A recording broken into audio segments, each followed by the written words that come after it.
Olá, queridos, graça e paz, Pastor Josias. Mais um dia para nossa reflexão.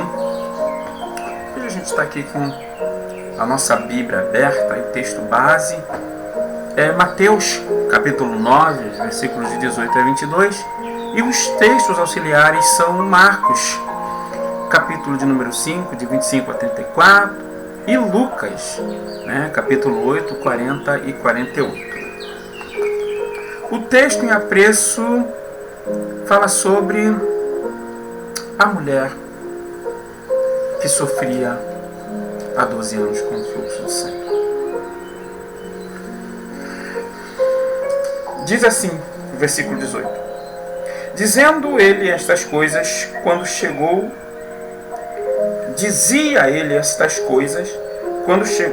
um chefe da sinagoga e o adorou, dizendo: Minha filha faleceu agora mesmo. Vem, impõe a tua mão sobre ela e ela viverá. Jesus chega na sua cidade. Jesus era natural de Nazaré, a cidade que ele cresceu. E até o dia de hoje se diz Jesus de Nazaré, embora o seu nascimento se deu em Belém, da Judéia. E Jesus havia feito uma viagem de barco. Ele tinha atravessado o lago de Genezaré, que é famoso e conhecido como Mar da Galileia, ou para outros, Mar de Tiberíades. E esse mar, esse lago, ele tem 19 quilômetros de comprimento e 13 de largura. E ele desemboca no Mar de Sal, o chamado Mar Morto. Então Jesus vinha de uma cidade chamada Gadara. Ele havia expulsado os demônios do Gadareno. Outras versões dizem que foram 2 gadarenos, e a cidade seria Gersara, ou Gergeseno. Então, uma questão estava sendo disputada. Os discípulos de Jesus não jejuavam, os discípulos de João jejuavam. O jejum era tema fundamental. E se você me perguntar o que tem a ver o jejum com essa narrativa, tem que... Jesus explica que existe uma casta de demônio que só pode ser expulsa a poder de jejum e da oração. A importância do jejum. Então, eles mal tinham acabado de resolver essa questão do jejum e um chefe da sinagoga, chamado Jairo, ele se aproxima e se prostra em adoração, dizendo: Olha, minha filha faleceu agora. Vem, coloca suas mãos sobre ela e ela viverá. Era urgente essa convocação. Uma vida estava em jogo.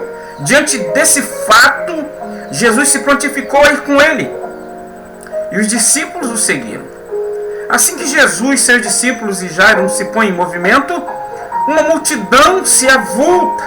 As pessoas queriam estar perto de Jesus. Jesus trazia um milagre. Eram surdos querendo ouvir. Tinham cegos que gostariam de ver. Pessoas com várias enfermidades e espíritos malignos se aglomeravam para que Cristo manifestasse o seu poder. Mas uma mulher que estava sofrendo há 12 anos com uma hemorragia também tinha esse sentimento. Ela queria ser livre do seu mal, e no seu coração nasceu a fé. E ela veio por trás de Jesus, e ela veio com a seguinte declaração: se eu tão somente tocar nas orlas das suas vestes, eu serei curada.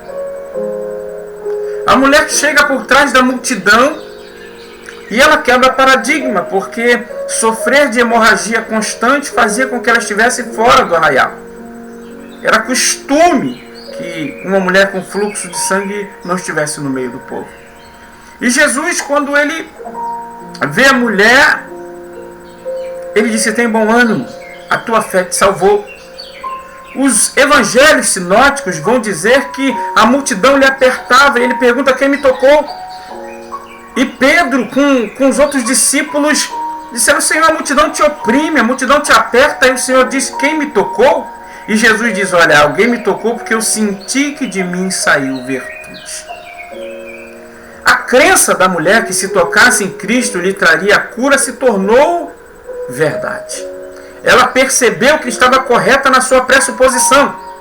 E a concretude desse fato se dá diante da situação onde saiu de Jesus virtude e curou a mulher.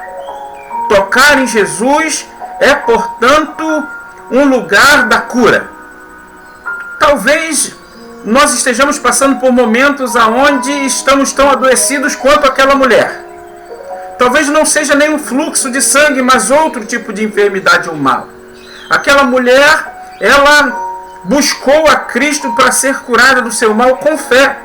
E nós devemos fazer a mesma coisa, porque tocar em Cristo é o mesmo que receber a cura. É o mesmo que receber a graça de Deus e a bondade de Deus em forma de cura. A caminhada para a casa de Jairo tinha sido interrompida por essa misteriosa mulher da qual não se diz sequer nem o nome. Não fica registrado. Os evangelhos sinóticos não dão conta disso. Mas o milagre é operado pela fé. A fé em Cristo fez com que ela chegasse depois de Jairo, mas recebesse o seu milagre bem antes dele. Jairo queria que Jesus fosse até a sua casa, estendesse as suas mãos sobre a sua filha, e ele tinha certeza que ela seria restaurada aí. O texto de Mateus diz que Jairo diz que ela já havia falecido. Lucas e Marcos dizem que é durante a entrevista com Jesus que chega alguém dando a ele a ciência de que a moça acabara de falecer. E o mais interessante disso é que Jesus vai com ele. Se Jesus vai com você, meu amigo, não importa que tenha falecido. E mesmo isso faz nos lembrar do fato onde Lázaro, que havia morrido em Betânia, e já fazia 4 dias. E o que foi dito para Jesus foi: olha, é de 4 dias, já cheira mal. Talvez aquilo que aconteceu com você já esteja há muito tempo acontecendo. E já cheira mal aos olhos da sociedade. E quando eu digo cheirar mal aos olhos da sociedade, é porque a sociedade não tem nariz para cheirar. Ela cheira com os olhos. É incrível isso, mas ela cheira com os olhos. O que você faz é visto por ela em maior ou em menor escala. Ela vê, mas ela não sente. Porque o ditado social é que os olhos não veem, o coração não sente. Então o coração da sociedade, ela é baseada naquilo que ela pode simplesmente observar. Ela quer prescrutar.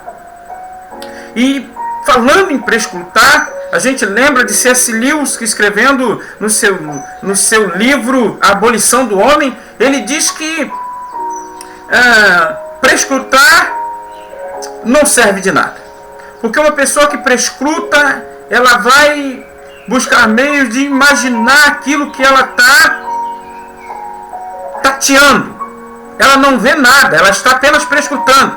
E prescrutar não serve de nada, porque pode ser que sim, mas pode ser que não. Mas com Jesus é diferente. Com Jesus é diferente. Jairo queria que se Jesus tocasse com a mão na sua filha e colocasse as mãos sobre ela, ela encontraria o retorno. Ela viria da além-túmulo. Ela voltaria à vida. A crença, portanto, de Lázaro era a mesma que a de Jairo. Eles criam no Cristo que tinha poder de ressuscitar além daquilo que a humanidade entendia.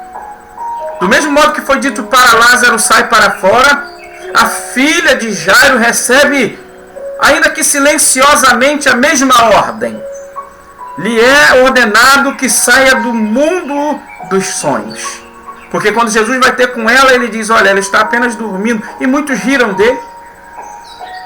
Então, do mundo das sombras, do mundo dos sonhos, de um lugar onde já não se tem mais o toque com a realidade, a filha de Jairo é chamada de volta à vida. Talvez você esteja passando por uma situação onde você não está tocando mais a realidade. Mas hoje, Jesus te chama de volta à vida para que o seu milagre aconteça. O mesmo Jesus, quem curou a mulher com o fluxo de sangue, o mesmo Jesus que ressuscitou a Lázaro, e o mesmo Jesus que ressuscitou a filha de Jairo está hoje aqui. E a mesma fé que eles manifestaram é a fé que Deus colocou no seu coração. Então manifeste a sua fé. Toque agora em Jesus pela fé que o seu milagre vai acontecer. Você só precisa crer. Ele está estendendo sobre si agora as tuas mãos. Por isso a minha oração hoje é que o Senhor te abençoe e te guarde. Que o Senhor faça resplandecer o seu rosto sobre ti. Que o Senhor tenha misericórdia de ti.